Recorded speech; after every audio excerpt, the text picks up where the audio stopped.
मेरा नाम अभिषेक शर्मा और मेरे चैनल बेबस पायलट ट्यूटोरियल में आपका स्वागत है।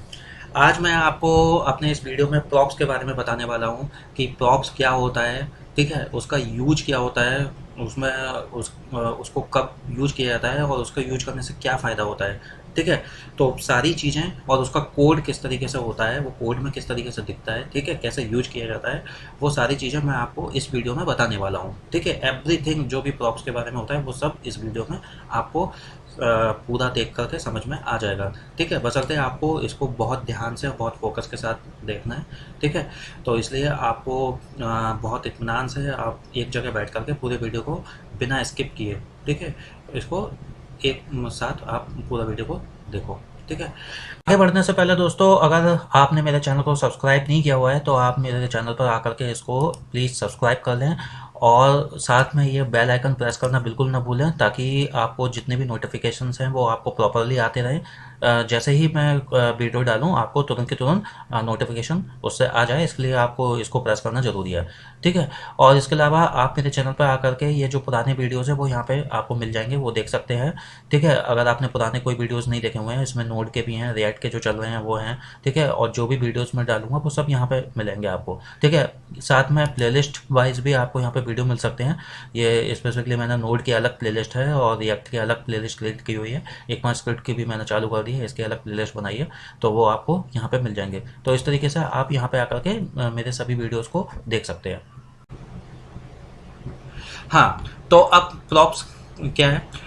प्रॉप्स देखो क्या होता है कि कुछ इसको आप इस तरीके से समझ सकते हैं कि प्रॉप्स जो होते हैं ऑब्जेक्ट्स, एज ए ऑब्जेक्ट समझ सकते हो, जो कि अपने मतलब यानी कि आर्गुमेंट्स के साथ रिएक्ट कंपोनेंट में पास होते हैं, ठीक है। बहुत सिंपल और लॉजिकल डेफिनेशन बता रहा हूँ, ठीक है। आपको गूगल पर जाओगे या रिएक्ट के ऑफिशियल जो इनका डॉक्यूमेंटेशन जो react.org है, ठीक है, उस पर जाओगे, बहुत कंफ्यूजिंग सी डेफिनेशन है, ठीक है। लेकिन अगर बहुत सारी डेफिनेशनों को पढ़ने के बाद मैंने एक सिंपल एक जो है मैंने एक डेफिनेशन सबसे इजी जो मुझे मिली और जो मैंने मतलब यानी कि सोचा कि ये एक सबसे सही सटीक डेफिनेशन हो सकती है समझने के लिए, ठीक है, तो वो मुझे यही लगी, ठीक है।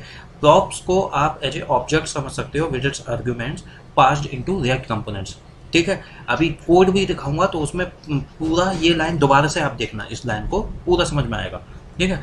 दूसरा, props are passed to component via HTML attributes.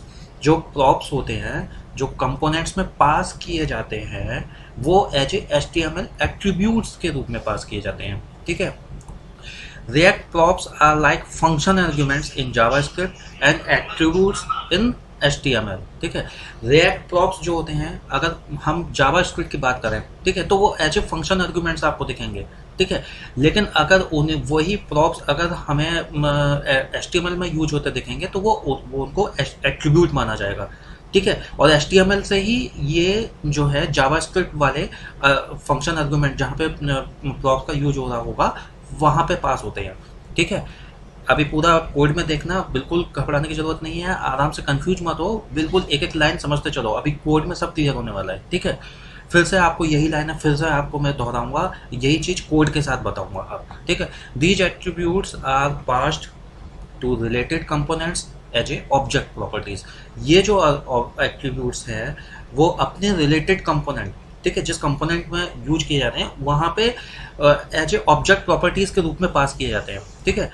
यानी कि इस केस में प्रॉप्स एक ऑब्जेक्ट के रूप में काम करता है, ठीक है, जिसके कि एट्रीब्यूट्स होते हैं जो कि इसकी प्रॉपर्टीज के रूप में होते हैं, ठीक है। ओके, कोई प्रॉब्लम नहीं है। अब आगे बढ़ते हैं, अब अपने आते हैं कोड पर, ठीक है।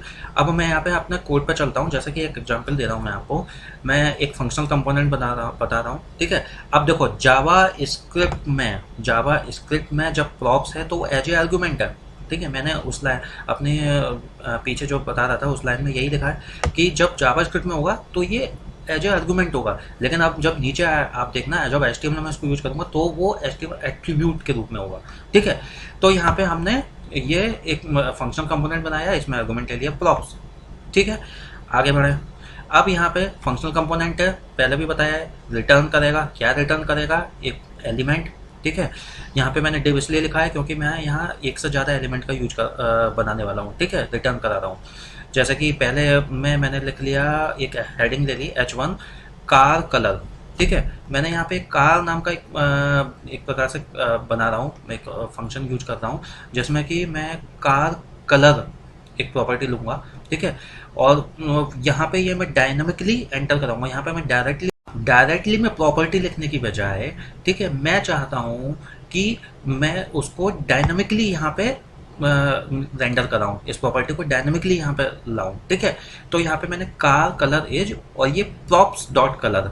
अब ये जो प्रॉपर्टी होगी ये हमारे एचटीएमएल एट्रीब्यूट्स के थ्रू, जो जो एट्रीब्यूट्स यहाँ पास होंगे, जो प्रॉपर्टी यहाँ पास होंगी उसके थ्रू यहाँ पे, ठीक है, आएगी।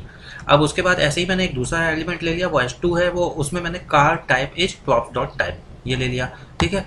ये कलर है, ये टाइप है, ये प्रॉप्स डॉट कलर, ये प्रॉप्स डॉट टाइप, ठीक है।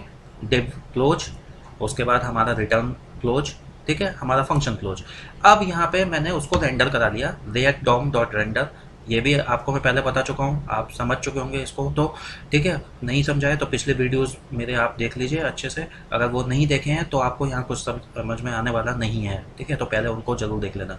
हाँ, तो react dom डॉट रेंडर, ठीक है, यहाँ पे हमने रेंडर करा लिया। अब ये मैंने सेम पेज पे भी करा सकता हूँ, या मैं अलग इसका एक अलग मैं पेज बनाऊं और उस पर भी मैं वहाँ पे भी रेंडर करा सकता हूँ, ठीक है।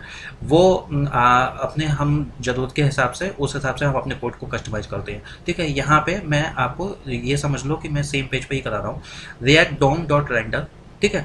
अब यहाँ पे मैंने कार, ठीक है, रेंडर क्या करता है, रेंडर में दो आर्गुमेंट्स होते हैं, एक तो अपना खुद का एलिमेंट होता है और दूसरा जहाँ पे उसको रेंडर कराना है उस जगह का लिंक होता है, यानी कि यहाँ पे रूट, मतलब एक रूट आईडी होगी जो कि हमारे एचटीएमएल टेम्पलेट पेज में होगा, उसका हमने यहाँ पे रूट दे दिया, ठीक है। अब यहाँ पे यहाँ पे मैंने दो जो है एट्रीब्यूट्स मतलब ले लिए, जो एक colour equals to red, type equals to red. अब यहाँ पे देखो प्रॉप्स जब यहाँ पे है तो ये एज ए फंक्शन आर्गुमेंट है, लेकिन यहाँ पे है तो ये एट्रीब्यूट्स के रूप में काम कर रहा है, ठीक है। बहुत ध्यान से समझना। अब यहाँ पे क्या हो रहा है कि ये जो है, ठीक है, ये जो है यहाँ पे ये दोनों, ये JSX है, ठीक है, और यहाँ से ये दोनों के दोनों आर्गुमेंट हमारे यहाँ, ठीक है, यहाँ पे पास होंगे, ठीक है। यानी कि ये एक ऑब्जेक्ट है इस तरीके से समझो, और ये इसकी प्रॉपर्टीज़ हैं, ठीक है, जो कि यहाँ पास होंगी, ठीक है, और उसके बाद यहाँ पे कॉल होंगी, ठीक है। समझ रहे हो ना ध्यान से, मतलब यानी कि मैं क्या कहना चाह रहा हूँ कि एक प्रकार से कि अब मैंने ऐसे ही दूसरा ले लिया है कि यहाँ पे ये एक ये ले लिया, ऐसे ही मैं डायनामिकली कितने भी मतलब उनको एक कंपोनेंट को कितनी भी जगह मैं यूज कर सकता हूँ, ठीक है, कितनी भी अलग अलग वैल्यूज के लिए। ऐसे ही ये मैंने दूसरी वैल्यूज डाल दी, ठीक है। कंपोनेंट एक ही है, डेफिनेशन एक ही लिखी, लेकिन उनका यूज, उनको इम्प्लीमेंट करा मैंने कई जगहों पे, यहाँ पे रेड के साथ, यहाँ पे ग्रीन के साथ, ये ग्रीन है और यहाँ पे टाइप हैचबैक है, ठीक है। अब मैं जो आपको पॉइंट की बात समझाने वाला हूँ, अब ये क्या हो रहा है एक्चुअली कोड में हो गया रहा है, आप यहाँ से समझना, ठीक है। कोड में क्या हो रहा है कि ये मेरी जो यहाँ पे एक प्रॉपर्टी है, जैसा ये कलर है, ये मेरा एज आर्गुमेंट यहाँ गया, ठीक है। ऐसे ही, ठीक है, ये मेरा जो है टाइप, ठीक है, ये दूसरा आर्गुमेंट है, ये भी दोनों यहाँ चले गए, ठीक है। तो अब एक प्रकार से आप इसको ऐसे समझो जैसे कि हम ऑब्जेक्ट बनाते हैं ना, जैसे कि एक प्रकार से ये, ठीक है, ये हमने ऑब्जेक्ट बनाया और ये ऑब्जेक्ट की दोनों प्रॉपर्टीज हो गई, ठीक है। ये कलर हो गया रेड, टाइप हो गया सेडान, ठीक है। अब जब हम इसको कॉल करते हैं इन प्रॉपर्टीज को, तो प्रॉप्स डॉट कलर, ये प्रॉप्स डॉट टाइप सीधे सीधे ऐसे ही तो कर सकते हैं, ठीक है। और वो हमारा ये रेड और सेडान ये हमारा रिटर्न हो जाएगा, इस तरीके से समझो। तो प्रॉप्स यहाँ पे एज ए ऑब्जेक्ट की तरह काम कर रहा है, ठीक है। यही मैंने, अब मेरी जो पिछली स्लाइड थी, लास्ट स्लाइड, उसको अब फिर से दोबारा से वीडियो को बैक करो और फिर से देखो इस कोड के साथ, अब एक एक चीज़ क्लियर हो जाएगी, ठीक है। तो इतना आई होप, मुझे लग रहा है कि आपको इतना समझ में आ चुका होगा। हाँ, अब मैं आगे जो आपको बताऊंगा कि यहाँ पे तो मैंने फंक्शन कंपोनेंट का यूज किया, लेकिन अगर मैं क्लास कंपोनेंट का यूज करूँगा, ठीक है, तो क्लास कंपोनेंट में थोड़ा सा डिफरेंट हो जाता है कोड, इसको लिखने का तरीका थोड़ा सा डिफरेंट हो जाता है, वो भी मैं आपको दिखा देता हूँ। क्लास कंपोनेंट में क्या होगा कि सिंपली हम क्लास बनाएंगे, रेंडर कराएंगे, रिटर्न कराएंगे अपने दोनों एलिमेंट उसी तरीके से, ठीक है, और उसके बाद हम यहाँ पे डोम में रेंडर करा लेंगे सेम उसी तरीके से। हमने दो एट्रीब्यूट्स लिए, अलग अलग वैल्यूज के लिए हमने सेम कंपोनेंट को यूज कर लिया, ठीक है, और उसके बाद सेम उसी तरीके से ये दोनों आर्गुमेंट वहाँ चले गए, ठीक है। लेकिन यहाँ पे अंतर क्या हुआ कि वहाँ पे सिर्फ प्रॉप्स डॉट कलर था, लेकिन जब क्लास कंपोनेंट का यूज करते हैं तो यहाँ पे this dot props dot colour, ये अंतर है, ये आप ध्यान से समझना। This dot props dot colour, ठीक है, सेम वही चीज हो रही है, यहाँ पे भी ये ऑब्जेक्ट का ही काम करता है, ठीक है, बस अंतर ये आ रहा है यहाँ पे दिस डॉट प्रॉप्स। तो दोस्तों ये सारी चीज़ें, अब ये दोनों चीज़ें जो कि दोनों तरीके से क्लास कंपोनेंट का यूज करते समय और फंक्शन कंपोनेंट का यूज करते समय प्रॉप्स को किस तरीके से यूज किया जाता है, एक्चुअली में प्रॉप्स में कोड में होता क्या है, ये पूरा अब आपको बिल्कुल एक एक चीज़ क्लियर हो चुकी होगी। फिर से अगर मतलब नहीं क्लियर है, फिर से देखो इस वीडियो को, ठीक है, और समझो, ठीक है, बहुत ईजी कॉन्सेप्ट है, अगर समझ में आ जाए तो। रिएक्ट यही है, रिएक्ट का मतलब है कि स्टार्टिंग टफ होगी, ठीक है, चीज़ें बहुत क्लमसी होंगी, समझने में थोड़ा सा प्रॉब्लम हो सकती है, लेकिन अगर पीछे पड़ गए और समझ में आ गया एक बार, तो इससे ज़्यादा इजी भी कुछ नहीं है, ठीक है। तो फिर अब मैं आपको नेक्स्ट वीडियो में जो आपको बताऊंगा, ठीक है, वो यहाँ पे मैंने प्रॉप्स के बारे में बताया है, नेक्स्ट वीडियो से मैं अब एक जो है इन चीज़ों को कोड में आपको खुद से आपको मतलब एडिटर पर कोड करके दिखाऊंगा, कोड में इम्प्लीमेंट कराऊंगा, बाकायदा उनको रन करके दिखाऊंगा सारी चीज़ें, ठीक है, और इनके और यूज करके दिखाऊंगा तो और ज़्यादा क्लियर होगा, ठीक है। और उसके बाद मैं अपना वीडियो लाऊंगा स्टेट, जो कोई स्टेट के बारे में बताएगा, ठीक है, तो उसके बारे में भी बहुत ही इंपॉर्टेंट कॉन्सेप्ट है, वो भी आपको समझना बहुत ज़रूरी है, ठीक है। और तो फिर आगे मेरा जो वीडियो आएंगे उनके लिए आप तैयार रहना, उससे पहले इन चीज़ों को बहुत अच्छे से समझ लेना है इस वीडियो को, और इससे पिछले वीडियो नहीं देखें तो उनको भी अच्छे से समझ लेना, ठीक है। और आगे के वीडियो के लिए आप मेरे चैनल को सब्सक्राइब करके रखो, बेल आइकन को प्रेस करके रखो, नोटिफिकेशन प्रॉपरली आपको आ जाएगा मेरे वीडियो अपलोड करते ही, ठीक है। और वीडियो अगर आपको पसंद आया हो तो प्लीज़ इसको लाइक ज़रूर कर देना, ठीक है। मिलते हैं फिर नेक्स्ट वीडियो में, तब तक के लिए बाय बाय, कीप प्रैक्टिसिंग।